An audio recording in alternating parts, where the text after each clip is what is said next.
Hello everybody, I'm Annette Hunter. I'm the person behind this channel and I'm going to see can I help you a bit more, make things more clear. I'm the woman behind the screen and the happy mother of the three wise tales, Petal, Blossie and Dotty, and they're all behind me on the couch asleep. Okay, I'll go straight to the point. Did you have a toxic or abusive childhood? If you did, then we have something in common and I want to help you with an issue that was huge for me and an issue I feel any person who had an abusive childhood should know about. Only nobody ever talks about this issue. And I don't know why. Because it really changes our lives for the better if we know about it. So I want to tell you first, sorry for itching my nose, I want to tell you why I wrote the book, Your Childhood is Over. No, it's not. It's because one time when I was talking to a professional, and I won't say who it was or what it was, about something that upset me in my childhood, they sat back in their chair and they actually shouted at me, "Your childhood is over, move on." Well, I was so shocked, I froze. I didn't challenge them. I didn't know what to say, but I know I left feeling very ashamed that I could not just move on from my childhood and forget that it was over. Okay, consider this. Consider this. I don't know if you know, but I live in Ireland and they call Ireland Holy Catholic Ireland because we're very holy and we're very Catholic here. We're not really, but we kind of were, and there's still a bit of that about, more than you'd like to think. Anyway, I'll go back to where I was. I live in Holy Catholic Ireland and divorce is not exactly cool here. Okay, can you imagine how shamed I felt when I ended up with not one, but two divorces in Ireland? I hid away for years. I felt such a failure in life. Most of my friends were in steady marriages, and there was I with two divorces on my record. I'd other failures too. It wasn't just my personal relationships. My whole personal life was a disaster. I'd gotten myself into toxic and abusive situations in all areas of my life, not just relationships. Anyway, it was when I eventually learned about a concept called repetition compulsion that I realised why this was happening. I had come from an abusive childhood, and I need to make this very important. I'm not for 1 second running down my parents. And I think this is probably why I took such a long time to talk out about my childhood, because I didn't want to run down my parents. They were good people, but they were very damaged because they had abusive childhoods themselves. So there they were trying to raise me with their own heads struggling from the fallout from their own abusive childhoods. Back in their time, there was no access to counselling, and indeed, people were not encouraged to talk about their feelings or their issues. That just wasn't done, certainly not in Ireland. So they had to keep all the hurt from their childhood buried deep within their minds and just get on with life. So I understood that it was no wonder they made mistakes trying to raise me. They were doing the best they could given the demons they were carrying. Anyway, it's kind of different now. We're much more encouraged to talk about our feelings, and that's why I ended up in therapy. Back to my childhood. Having been shouted out that my childhood was over, I realised that it actually wasn't over. And that's because I learned about that concept called repetition compulsion. I was in my 40s and I was still hiding away from the shame of my second divorce when I learned about this concept. And it was because I was carrying what I consider the 6 bad messages I learned from my childhood in my subconscious mind that I was a sitting duck to fall under the control of what we call repetition compulsion in each area of the 8 life categories. So in my videos, you'd probably, if you've seen any of them, I mean, this is a new channel, so you may not have seen any of them. But anyway, what I'm trying to do, and I'm in the process of doing, is dividing life into 8 categories. And I'll tell you what they are in a second. And then I reckon that from an abusive or toxic childhood, you take away 6 bad messages, and I'll explain what they are. And if you go through your life, if you come from a child and you become an adult and you carry these 6 bad messages in your subconscious mind, you'll see what I mean. You are going to have no confidence in yourself, none. And you're going to end up gravitating towards abusive and toxic situations, because if you have no confidence, you can't stand up for yourself. And if you can't stand up for yourself, well, people are going to abuse you and exploit you, not treat you very well. So I'll just go back and mention the 8 life categories, and then I'll mention the 6 bad messages. And when I mention the 6 bad messages, I'd like you to think about that after, let's say, and ask yourself, are you carrying those 6 bad messages? I know I was all the time until I learned not to carry them, and they kind of destroyed my life, because I went around, well, you'll see what they are in a second, but I went around having no confidence and feeling I was completely and utterly worthless. Well, I put on a good show, I was a doctor, and put on the white coat, and I could look after people, but deep inside, I had no self-worth. So it might have looked okay on the outside, but on the inside, I had no self-worth. And sure, it was obvious when I managed to do 2 divorces. That's not normal. So I'll go back and I'll talk about the 8 life categories, and we'll continue on. Right. What are the 8 life categories? Well, I looked at life and I felt it could be divided into 8 life categories, and they are your work or your career, family roles, then finances, relationships, very important, be they romantic or friendships. Then you've got your health, your self-care, you've got learning-achievements, personal goals or projects, and lastly, say your social or community interactions. So now I'll mention the 6 bad messages. What are they? And I think these are the bad messages we learn as a child when we're in an abusive situation or toxic situation. Depending on the environment, a child, in my opinion, can take all of these 6 bad messages into their adulthood, or they can take some of them. Anyway, the 6 of them are as follows. 1, you're not enough. Imagine feeling you're not enough. 2, you are responsible for me and others. 3, don't trust your feelings and definitely ignore your instincts. 4, you are bad, you are wrong. 5, you are alone and nobody loves you. Oh my God. 6, you must be perfect or nobody will love you. I really fell for that one. So can you see how these 6 bad messages lead us to have a total lack of self-confidence, I was saying a minute ago? If we've no confidence, and again I'll say it, we are bound to find ourselves in toxic or abusive situations, and we will end up, and I'll explain it more in a minute, under the control of this thing called repetition compulsion. I'll give you a laugh. I went into such overdrive trying to prove to myself and others that I was worth something. All right? I became what they call a classic high achiever.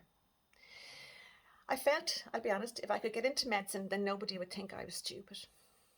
I mean, yeah, I'd like to think I went into medicine to help people, but I think, if I'm really honest, I wanted to be a doctor so that I could feel good about myself. Now, I did enjoy helping people, don't get me wrong. I really am. I think I was good at it because I actually did care, but it was also to do with my self-worth. And I'm being really honest there. A lot of people won't admit that. And I think a lot of doctors become doctors because their egos are at play. So, but I didn't finish it just becoming a medical doctor. Oh no, because when I became a medical doctor, I still felt I was useless. I still felt crap about myself. I still had no confidence. So don't you dare laugh. I went on and did a PhD. So I was a double doctor. And I still felt worthless. And it goes to show that anyone out there who has maybe no qualifications, please do not for 1 second think that you need qualifications, because I had loads of them and I still felt crap about myself. At the end of the day, you can have nothing and like yourself, or you can have everything and still not like yourself. So which is better? It's better to have nothing and like yourself, or to spend all your life like me, studying your backside off, getting this qualification after this and still feeling crap. I mean, I was exhausted after all that studying. I was totally and utterly burnt out. I mean, I was doing exams up to my late 30s. I was wrecked, and it's not a good way to go through life, really. And I was still, at that stage, still trying to prove to myself that if I got another qualification, then I'd be important. And not important, I didn't want to be important, but then I'd be worthy. I'd feel I was worthy, It's ridiculous. But I'm being honest, I'm just telling you. Anyway, I learned eventually that no matter how many qualifications I accumulated, I would still have no self-confidence. And that was because I was still entertaining the 6 bad messages, and they ruled me. And I was firmly under the control of what we call repetition compulsion. I'll explain that in a minute. Well, no, I'll explain it now. Okay, what is repetition compulsion? Well, this is how I like to start. Children learn what they live. So if a child lives in an abusive environment, this becomes their normal. It's what they're used to. It's their normal. And we are programmed in life to gravitate to what feels normal, to what feels familiar. So if we had an abusive or toxic childhood, we will gravitate towards toxic and abusive situations. It's just the way we're built. It's all subconscious. Not because we like this, but because this is our normal. Now, I'll go back to that word subconscious. It's all subconscious. We don't know we're doing it.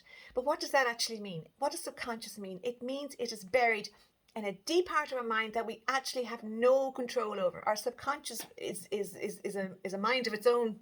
Excuse that. We've no power over the subconscious because we're not aware of our subconscious minds are telling us.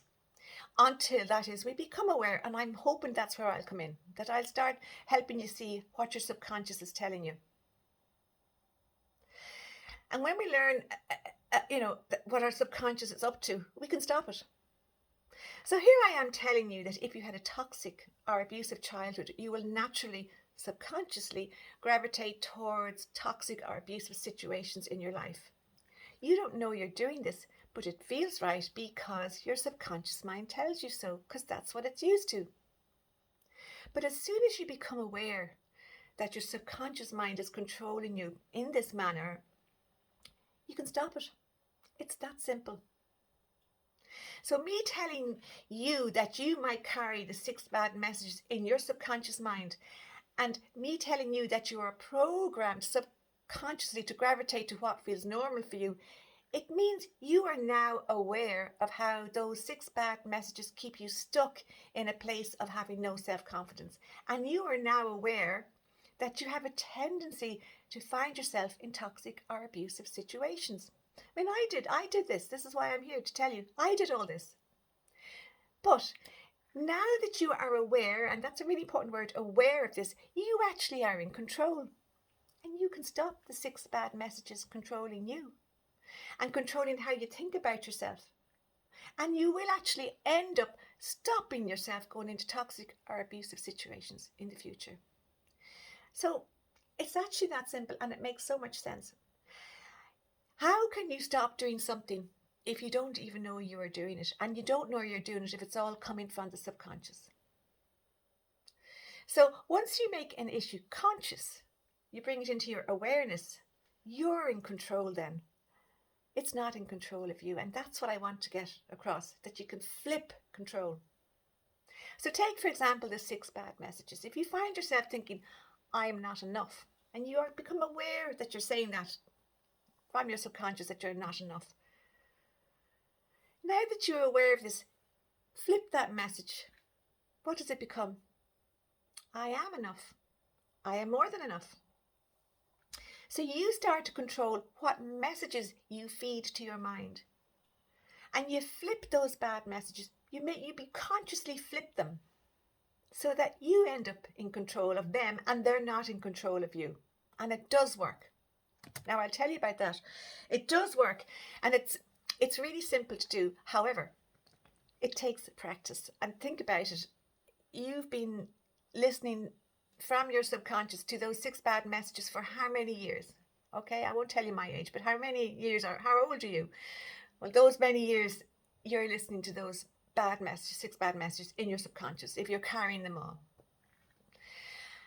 And when you start to flip the bad messages and to say, well, I am good enough, I am enough, I'm not bad, I'm good, and I'm perfect as I am. I don't have to be perfect for someone to love me. I'm fine the way I am. And anyway, Do you get the message? You turn them, you flip them over.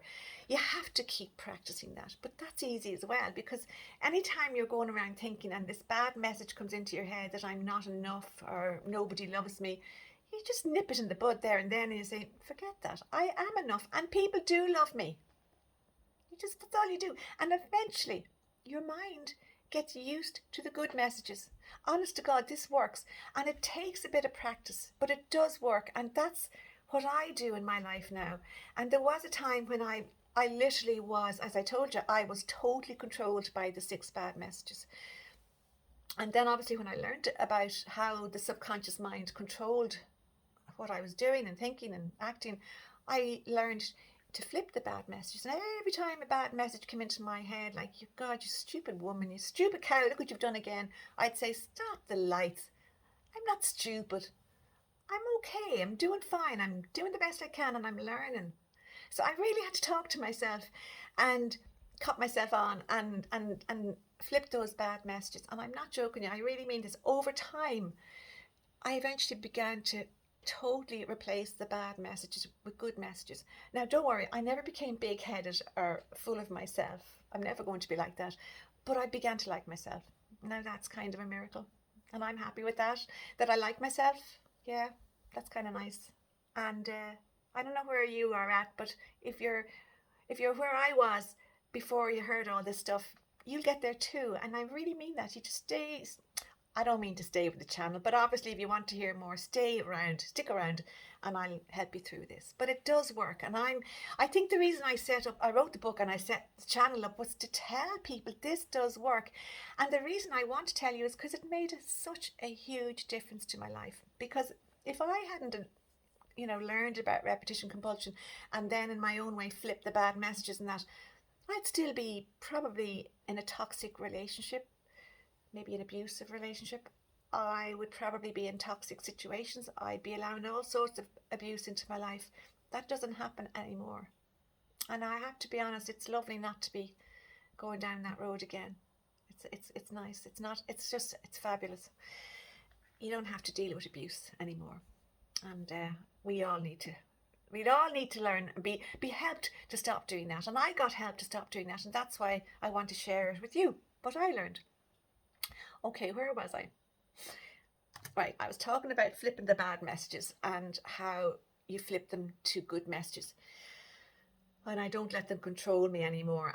And you'll get there as well. It just takes a bit of practice. Anyway, I'm reading from my script here and I'm trying to see...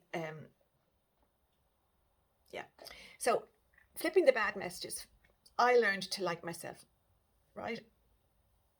And very importantly, I forgot to say this, I learned to forgive myself for the bad choices and decisions I made before I knew about this thing called repetition compulsion and the 6 bad messages. So forgiving myself was really important because remember I told you I had 2 divorces in Holy Catholic Ireland and I hid away for years in shame, absolutely hid away. But when I learned why I ended up going down that path and with that on my record, I began to forgive myself and understand that that's exactly what I was programmed to do. I was programmed to get into relationships that weren't good for me. I'm not running anyone down, but I made bad choices. I own that. That's my responsibility. And I made bad choices based on what I was familiar with. And they weren't good for me. They were bad choices. But that doesn't happen anymore. And that's, if you're in my situation where I was, you'd be here too. Now, I'm speaking to you very honestly. My life was a disaster, a total disaster. And when I finally learned about repetition compulsion, it's very hard to say that, I was able to take back control of my life. And over time, I was able to grow to like myself and to stop making bad choices and bad decisions. And the fantastic thing is that happened was that I was able to stop myself getting into toxic and abusive situations again and again, which I had obviously been doing. So I did this by using the 3 ways to heal, and I've come up with these 3 ways because that's what worked for me, but I'm not going to tell you about them. I know that's really mean. I'm not going to tell you about them, and I'll tell you why, because that's for the 3 wise tales, Petal, Blossie and Dotty. They're my 3 dogs, and I'm going to let them tell you the 3 ways to heal because that's their job.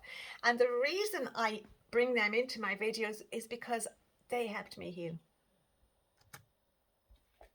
They're the healers in my life, so I let them handle the 3 ways to break free from the control of repetition compulsion. Now, I can't bring them onto the screen now because they're asleep on the bed and the couch behind me.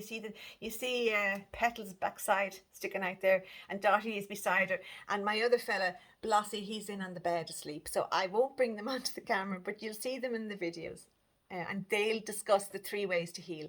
And those 3 ways to heal are very simple. And they really work. And I came up with them because they're what I ended up doing in my life. I didn't find it in a book. They're what worked for me. And they're really simple. Now, on this channel, I want to show you how the sinister force of this thing called repetition compulsion invades every aspect of your life. In the 8 life categories, it affects all those categories. And this is why I do what I call tales of repetition compulsion. In each tale, I show you how in a particular life category like work or career or relationships, how carrying the 6 bad messages in our heads, it gets us back into toxic and abusive situations just like we experienced as children. We literally repeat the abuse we experienced as children. We re-invite it back into our lives. So I think it's very important to say that I'm going to go into the whole repetition compulsion thing in a second now, because I'd say you're dying to know what that is. I keep saying it and you're saying, yeah, well, what is it? I'll tell you now. Just to go back about the dogs, when I got myself into toxic and abusive situations, I'll tell you what, it was my dogs who were a constant support, a constant source of love that I could trust. So that's why I bring them into the videos. I'm hoping that maybe they will help you too as you break free from the control of repetition compulsion. So when I learned about repetition compulsion, I was in my 40s and I was able to take back control of my life. I stopped letting abusive people into my life. I stopped getting myself into toxic situations. I stopped listening to the 6 bad messages and I replaced them with good messages. I began to like myself despite all the mistakes I had made. I forgave myself for these mistakes. It's been a new way to live and a much better way to live. I am in control of my life as much as anyone can be in control of life, right? Rather than a sinister, toxic, hidden force like repetition compulsion controlling me. So I want to talk a little bit about repetition compulsion and then I'll leave you alone. The best saying I ever heard was, children learn what they live. And I think I said that briefly at the beginning. If you grew up with abuse, that becomes your normal. And we are programmed, sadly, to gravitate to what feels normal. All right? We like things that are familiar. Okay? But if abuse is your normal, even though it's not nice, you'll still gravitate towards abuse. So you are compelled to gravitate towards what is your normal, right? And you're compelled to repeat, because you're programmed subconsciously, remember that has control, you're programmed subconsciously to repeat what is familiar. And Freud, who came up with the concept, called it repetition compulsion. And in my opinion, I'm not a psychiatrist, I'm not a psychologist. I find it hard to remember the term repetition compulsion. And for people that aren't trained in psychology or psychiatry, it is hard. And I find it hard to even express it sometimes. I get all tongue-tied. But repetition compulsion simply means that you are compelled to repeat what is normal for you. And if you grew up in a really happy household where everything was love and acceptance, then you're going to gravitate towards love and acceptance in your adult life, which is lovely. But if you grew up with abuse and toxic situations, you are compelled to repeat that in your adult life. And that's what repetition compulsion is, right? So it's a very simple concept, only the words are complicated. And I mention it a bit, but I also refer to it as a sinister, hidden, toxic force. Sinister because it destroys your life. Because if you keep repeating toxic and abusive situations in your life, well, your life is not going to be good. It's going to be awful. So it's a sinister force. It's a force because it controls you. It's hidden because it's in your subconscious, remember? And your subconscious mind, we don't even know where it is, but it's somewhere up there. In your subconscious mind, you don't even know what your subconscious is up to. It controls you. So repetition compulsion sits in our subconscious mind right beside the 6 bad messages. And so you're not in control. So it's a sinister, hidden, toxic force. And I prefer to call it that than to call it repetition compulsion, because repetition compulsion, I think, makes people lose interest and they might just fall asleep because it's kind of technical and complicated. So I will refer to a toxic and a sinister hidden force a lot in my videos, and I mean repetition compulsion. And because it helps me understand it more, and therefore I'm hoping it'll help you understand it more. So I'm going to sign off now. And look, this is a new channel, and hopefully I'll get better at this as we go along. And I'll, in my other, back to the Tales of Repetition Compulsion. I'm on Tales of Repetition Compulsion 4. I'm on 5. Sorry, I'm on number 5. So number 5 will be Eva, Jamie. It'll be Eva, and it'll be Eva in a life category with the bad message. What bad message will it be? Give me a second. Jamie. Bad message number 5, which is you are alone, nobody loves you. So the tale of repetition compulsion that I'll be doing next in the longer videos will be Eva in the workplace with the bad message, you are alone, nobody loves you. And I'll be talking about how Eva fares from having had an abusive childhood to being in the workplace as she carries the bad message, you are alone, nobody loves you. And we see how she recreates her childhood in the workplace while carrying that bad message in her head. And in the Tales of Repetition 1 to 4, I alternate between characters, Eva, Jamie, and I give examples of how, say, in the first life category, which is work, I go through the first tale of repetition compulsion is the life category work, and the first bad message, which is you are not enough. So I show how Eva takes the bad message from her childhood of you are not enough, and how that then fast forwards into her workplace and how she fares in the workplace feeling she is not enough. And the Tales of Repetition Compulsion will go through all the life categories, and in each life category I will show a tale of each bad message and how it impacts on that life category. Does that make sense? So there'll be, actually, if you think about it, there's 8 life categories and there's 6 bad messages, so there'll be 48 videos on our Tales of Repetition Compulsion. And the 3 Wise Tales is just me trying to be clever with the word tail and tail. Do you get it? Yeah. Dogs. Yeah, I heard a lovely saying once, and it said people should be like dogs. We should wag our tails and not our tongues. I think that's nice. So I love dogs' tails. I think they're such happy.